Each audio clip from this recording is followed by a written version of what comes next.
Working. Live chat, whatever. I can have live chat on the phone, can I? It's a bit of a small device for doing this. Cancel. What's it asking me? Cancel. Thanks. Right. Hello, people. Zero on right now, but I'm doing this just because, look at my hair. I've literally just got out of the swimming pool. Very nice swimming pool. Let me quickly get the old iPad going. Videos live. Yes, live. Here we go. So I can see myself live on my son's iPad. Right, what's going on at the moment? Let me explain. I haven't done any videos in a while, but I did put some videos up, but they were done ages ago. And just the dynamics of the household is just weird with the new chairs and stuff in my study. That has meant that my green screen's come down. I need to sort it all out so I can bloody get green screen stuff going again, or whatever. But yeah, I thought I would just quickly say hello and then just have it on record what's going on at the moment with me and what's happening on the 27th. So let me see, what is the date? I don't know what the date is now. Like the Monday 2 weeks ago, not last week, the week before that, something like the 5th or whatever, the Monday around about then, I ended up going to, oh no, it wasn't, it was the Thursday before that, so we're probably talking the end of November. So, end of November, you know, I was going to the toilet, bit of the old blood going in the old toilet, what's going on there? Why is there blood in there? What's going on? So, that was like with maybe a month prior. So during the course of November, it was like, what's going on here? I thought I've had too many bloody spicy things, and what else? Oh, top ramen or whatever you call it. I was eating those, and I was like, maybe that's what's going on. So I'll leave it a bit and see how it goes. And anyhow, it ended up still going on. So went to the doctors. They did a quick little swab test or whatever, and then they sent it off, and they went, sort of good news. You don't have an infection, but that's like not good news. When you're getting tested for things, hello. Fire starter brakes. Thank you very much. Sorry, I've got the iPad here, so I'm reading stuff on the iPad. So I ended up, being told you don't have an infection, which is like, damn, they can give you tablets for infections, can't they? Get that sorted out. And then I'm being told, you've probably got Crohn's disease or ulcerative colitis or whatever it's called. So I'm like, look at my hair. So I'm like, okay, what are those two all about? Let's read up on that. And then I ended up getting the colonoscopy booked, and that was, let me see, that was the very beginning. So it was the Thursday, end of November, and then it was the very first Friday, I think, of December. I had the colonoscopy. I went in there, had that done. I asked, just a sort of funny side note, when I was in there to get the colonoscopy done, I asked them if they play music. They said yes. I said, can I choose what music I want to play? And they went, yeah, sure. And I'm like, okay. So I was like, I don't know the name of the artist, but I was like, what's that song that goes, more, more, more, how do you like it, how do you like it, more, more, more. So they were playing that. So I'm like, so first for me, and now it's the first for you again, because they do this all day, every day. But they've never done that. So I made them feel slightly uncomfortable, maybe.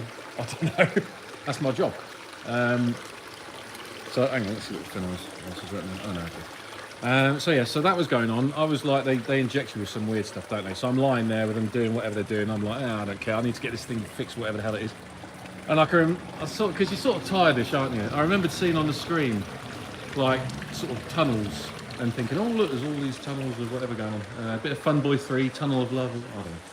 It's your colon, isn't it? But so yeah, I had this sort of thing there, and I remember seeing it, but not really caring too much because you put under a little bit, and I was sort of tugging away at it and doing some like snipping and whatnot, and then and they seemed, I don't know if they were sort of concerned because I was too tired, but got through that, and then I got told by the doctor, right, we found a mass. It's like, and let me see. So that was on the Monday. I had a CT scan booked for that same day. They put it all through. So I've had the CT scan. I did my martial arts belt test in the same day. So hang on, let me see. So I did 3 days of eating like Rice Krispies, white bread, potatoes, cheese. 3 days of that, which is fine. And then I did a day of like liquid, which is fine. Got myself some, chicken broth or whatever, and so I was drinking some of that. It tastes like crap actually. I don't know, it's the smell to it and everything. But so I was drinking that, And then you get to the bowel prep time, which is sort of interesting. I didn't mind it, you know. I actually lost a load of weight. I actually lost a load of weight preparing and everything for this. And to be honest with you, it's for the better. So it's not because of what's going on with me that I lost weight, as in like this causing me to be, you know, ill and not want to eat. I feel perfectly fine right now. It's literally the diets I've been doing to kind of like keep on top of things. I've lost, you know, like 10 pounds or whatever you call it, which is brilliant. But so there's the bowel prep and everything for that. So I'm now lacking in a lot of nutrition. Did the colonoscopy, and then I was able to eat after that. Actually, no, I wasn't, because I had the CT scan. So I didn't eat anything after that. I then was drinking liquids at least, and then 4 hours before the CT scan, I couldn't drink any liquids. That's what I was told. And I did my martial art test, passed that, which is great. It was a bit stressful, and the instructor knew what was going on, so that was fine, but I got through that. Did the CT scan. The next day I had an MRI scan. So I got an MRI scan within 24 hours. So far I've been, you know, based on the situation, I've been extremely lucky to get this stuff done so quickly. And then the 13th is when I had a consultation with the surgery, or the surgeon, and that's when I was told, you know, okay, we've done all the scans and everything. Looks like it visibly looks like you've got stage 3 colon cancer.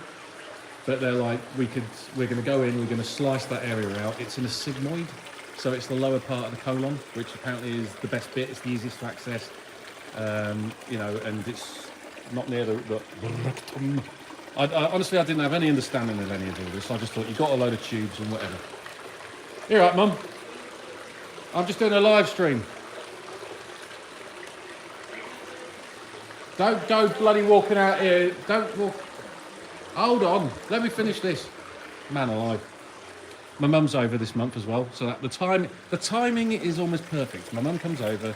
We find out I got this. So we haven't seen her in 6 years, and she just happens to be over here. So the surgery discussion, that was a fantastic one, because after that finished, I was like, I know where I stand, because I'm telling you, leading up to the surgery discussion, the consultation, I think my mindset was, because when you get told you've got colon cancer, you get this sort of shudder that goes through your system.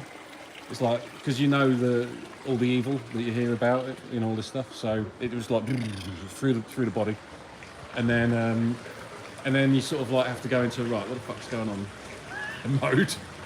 And then I'm waiting, obviously, for the discussion, the consultation. So every day leading up to that, I'd go to sleep, I'd wake up the following morning, and I'd suddenly go, oh yeah, I've got colon cancer. And then during the day, I'd sort of be all right. And then basically, as it got closer to night time, I'd start feeling more anxious, because I know everyone's going to go to sleep, and then I'm just going to be there by myself, you know, with my thoughts or whatever. So you start off the day all right, you get the realization, and then you get more and more anxious during the day. Well, that's how it worked for me. I don't know how it works for other people. Maybe it's the same thing, and I'm explaining it different and they're having the same thing and they explain it different. But that's how it sort of went for me.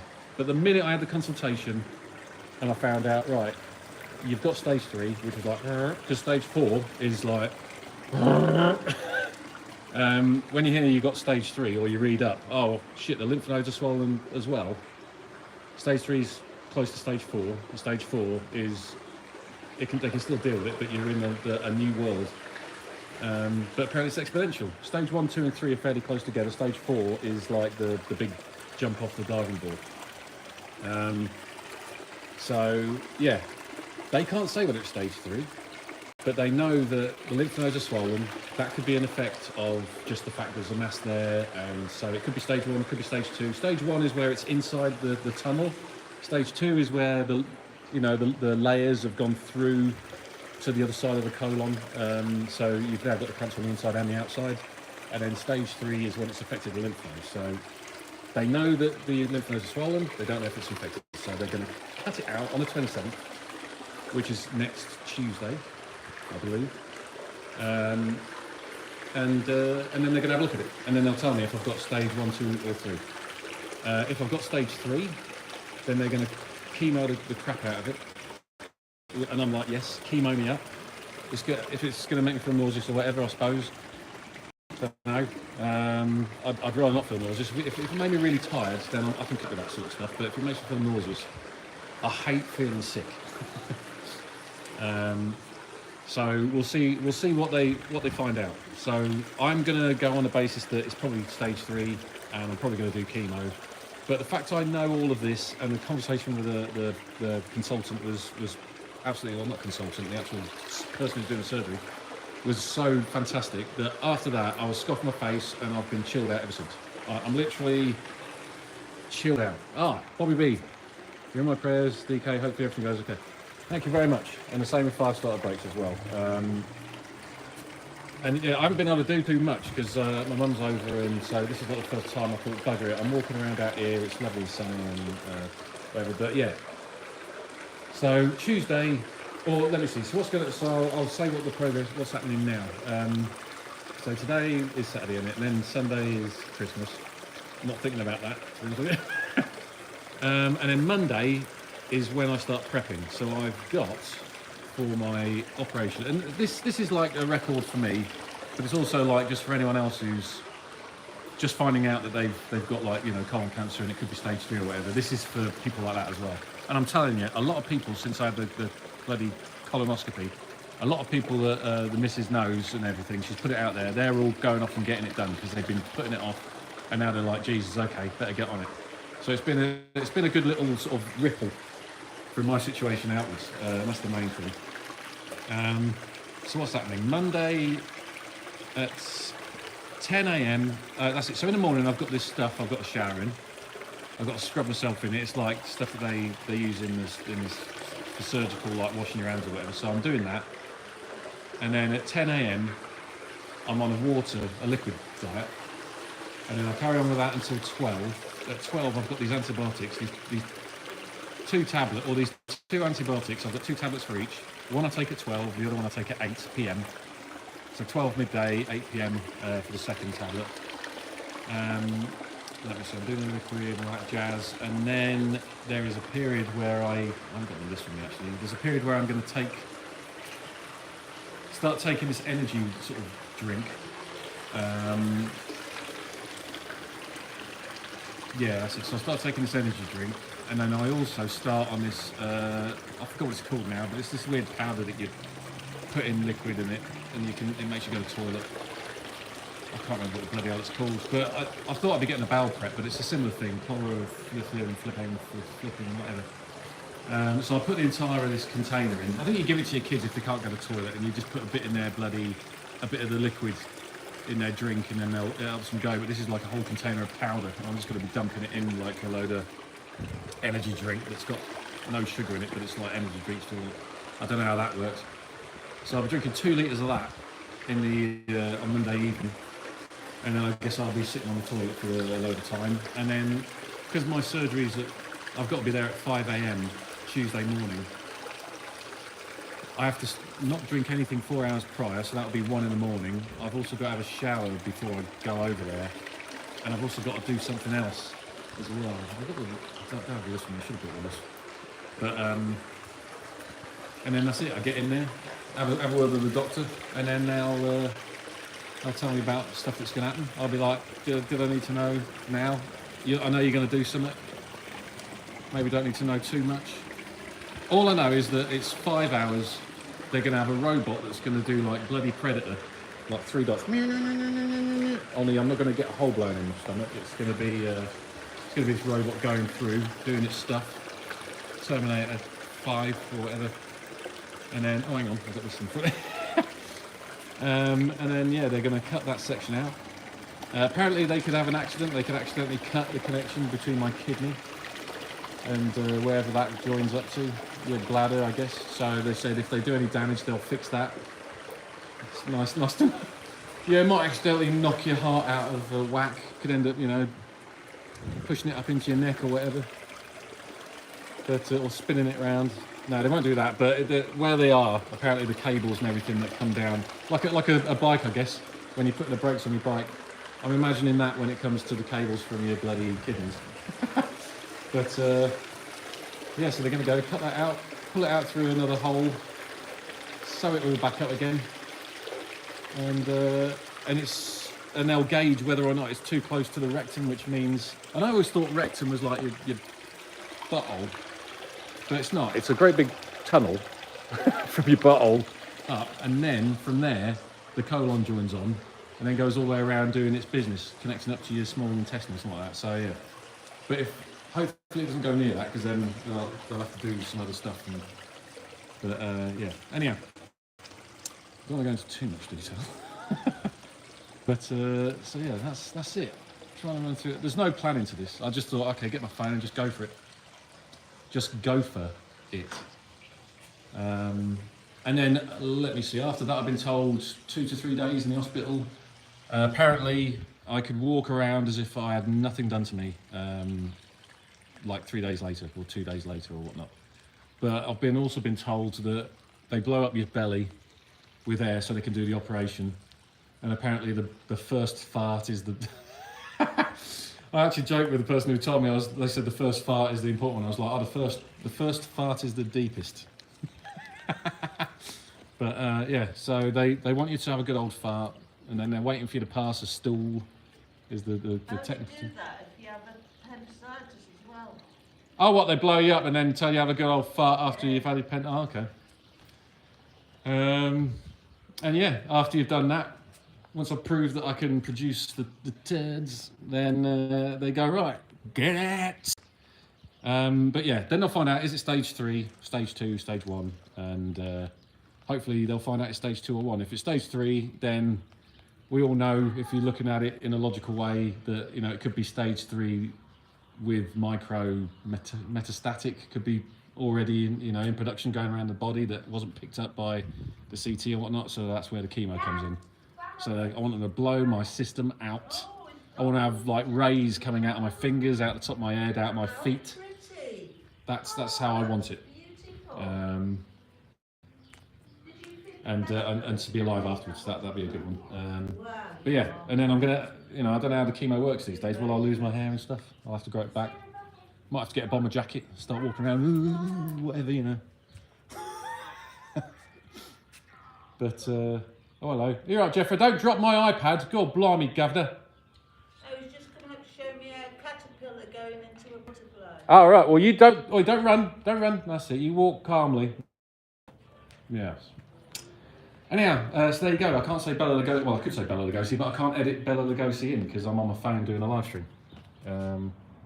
But that is it. I don't know. This has been a 17-minute or half an hour or whatever talk, but that is what's going on. And I thought I'll do it now because I don't know when I'll get a chance to do it. I might be able to do another video leading up to. Maybe I could do one on Monday night, saying right, we're getting ready to go for it or something. I'll probably do that actually. I'll do it from the computer and from the study, but I won't have the classic setup. But at least I'll wear my DK subconscious jacket. I don't think they'll let me wear it when I'm in there for the operation.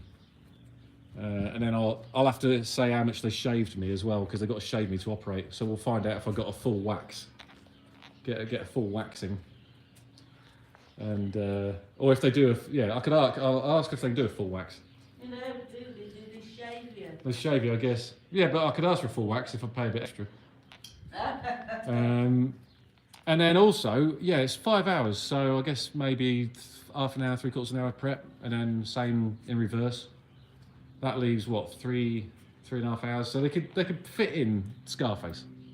I mean, if they wanted to, they could watch Scarface or The Deer Hunter, on the big TV while they're operating, and or maybe a bit of Zombie Flesh Eaters. I don't know. I mean, I'm taking my iPad. I am watching Zombie Flesh Eaters in the hospital after the operation. It is going to be playing with Richard Johnson and Ian McCulloch. You right, Mum? And the scary things going on, isn't there? Like Zombie Flesh Eaters is not scary at all. Right, so I will have to say ta-ta. But I'm definitely going to make sure that I get on and do a stream Monday night, mid-prep. So we'll see how long I can actually stay on stream without having to go to the toilet again. But if it's during the night, I'm going to have to keep going downstairs, I guess. Miralax, that was it. So for this operation, instead of using the special bowel prep that they give you, I have to use 384 or 284 ml bottle of Miralax powder, and that goes into 2 litres of energy drink. I forgot what that's called.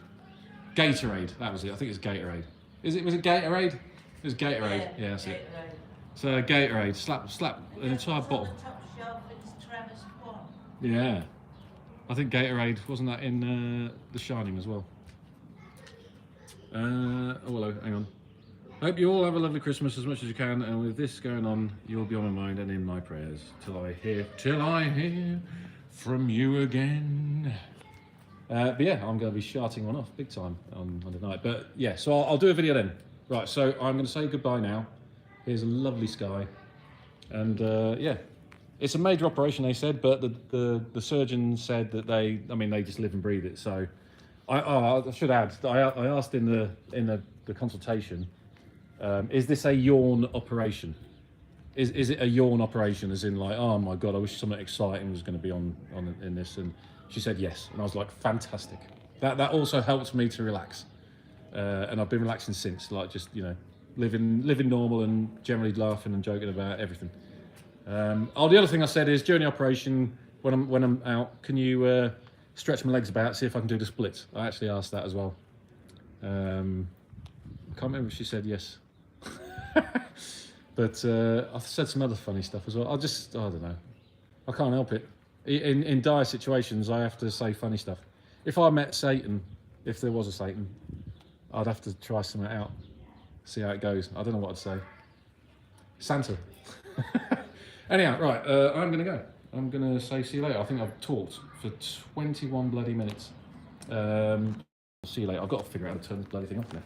How do I turn it off? So bloody... Okay, yeah, so I'll turn that off. Press there. Are you sure you want to stop streaming? Yes, all right. See you later.